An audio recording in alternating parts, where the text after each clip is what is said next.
সরকার একবারই কাজ করছে না, আমি সেটা বলবো না, হয়তো কিছু করছে, কিন্তু যে ভোটাধিকারের জন্য আমাদের 15-16 বছরের সংগ্রাম, সেই ভোটাধিকার কেন বিলম্বিত হচ্ছে, সেটা নিয়ে কেন এত কথা হচ্ছে, কেন নির্বাচন এবং ভোটাধিকারের বিকল্প হিসেবে সংস্কারকে দাঁড় করাচ্ছে?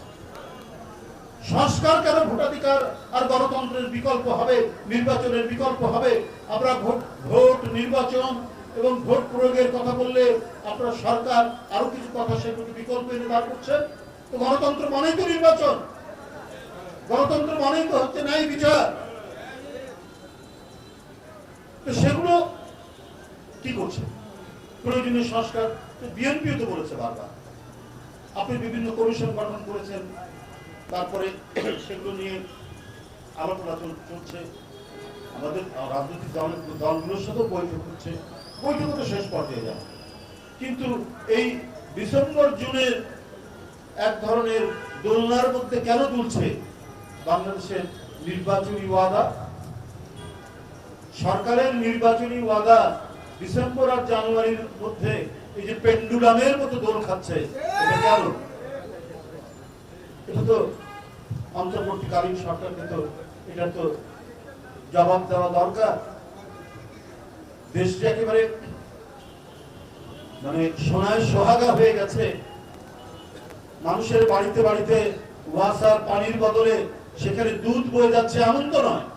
এমন কি হয়েছে? তা তো হয়নি। অনেক জিনিস অনেক দাম দিয়ে কিনতে হচ্ছে। দুর্নীতি যে একেবারে মুক্ত হচ্ছে তা নয়। ফ্যাসিবাদের দোসররা বিভিন্ন জায়গায় বিভিন্ন ভাবে তারা এই প্রশাসনের মধ্যে অবস্থান নিয়ে আছেন। কই এদের ব্যাপারে এত বলার পরও তো কোনো পদক্ষেপ নেননি। একজন সচিব জনপ্রশাসনের, তার নামে খবরের কাগজে উঠলো যে 5 কোটি টাকা হলেই আমার চলবে, আমার আর বেশি দরকার নাই। তারপরও তিনি বহাল তবিয়তে টিকে থাকেন এবং আমরা জানতে পারি যে বিএনপির সাথে সম্পর্কযুক্ত বা বিএনপির পরিবারের যদি কেউ প্রশাসনের কোথাও থাকে, তাকে কোনো গুরুত্বপূর্ণ জায়গায় তাকে বসানো হয় না, বা এর মধ্যে দৃঢ় করেও তাকে সরিয়ে দেওয়া হয়। তার মানে কোনো একটা এজেন্ডা এবং পরিকল্পিত নকশার মধ্যে দিয়ে কি সরকার চলছে? এটাই তো আজকে মানুষের কাছে সবথেকে বড় প্রশ্ন। এই কারণেই তো আজকে এত ধোঁয়াশা তৈরি হচ্ছে। সুতরাং জনগণের সাথে ছলাকলা করলে এটা কিন্তু এর প্রতিক্রিয়া ভালো হয় না, এটা কখনোই ভালো প্রতিক্রিয়া হতে পারে। দেশকে এমন খুব ভালো চলছে, আজকে পলিটেকনিকের ছেলেরা রেল লাইন অবরোধ করছে। আমরা এর আগে কখনো শুনিনি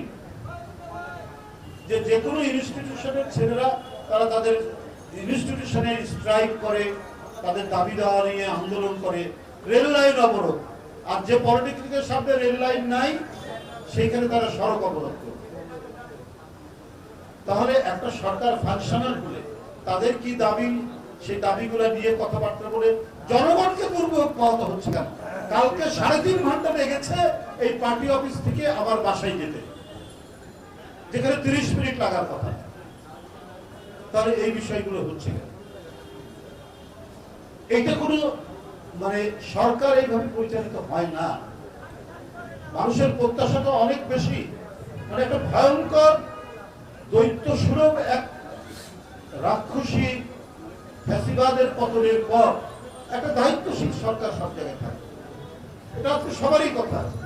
যে ডিসিকে বলে এখানে বৈষম্য বিরোধী ছেলেরা আমাদেরকে এটা বলে গেছে, এখানে বৈষম্য বিরোধী ছেলেরা বলেছে এই কাজ করা যাবে, এই কাজ করা যাবে না। এটা তো একটা ফাংশনাল গভর্নমেন্ট হতে পারে না। সরকার জবাবদেহি হবে যদি পার্লামেন্ট নাই জনগণের সেন্টিমেন্টের কাছে। এখন বৈষম্য বিরোধী ছাত্রদের অবদানকে আমরা স্বীকার করি, কিন্তু এইটা যদি এরকম হয় যে তাদের কথাই প্রশাসন চলবে, সমস্ত সরকারি কর্মকাণ্ড হবে, এইটাকে বলবে নৈরাজ্য। এটা যে দেশে নৈরাজ্য চলে সেই দেশে এটা এই ধরনের ঘটনা হয়। এই নৈরাজ্য কেন হবে?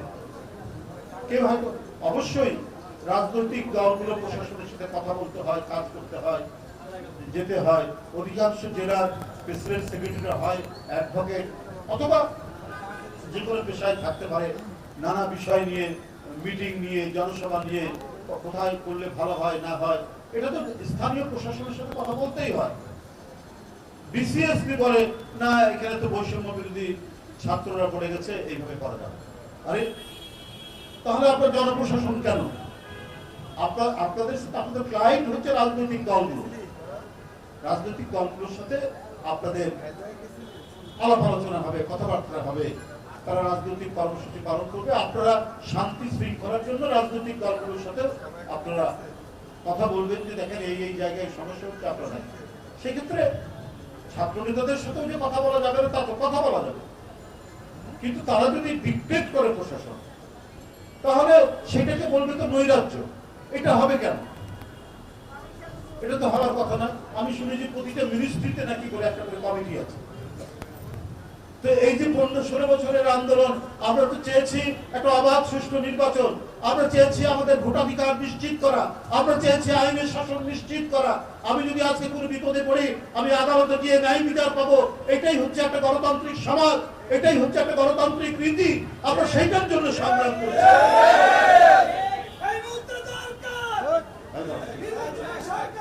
এই মিলাদ এসে দাঁড়াও, সুতরাং সেই জায়গাটাকে নিশ্চিত করার দরকার অন্তর্বর্তীকালীন সরকার।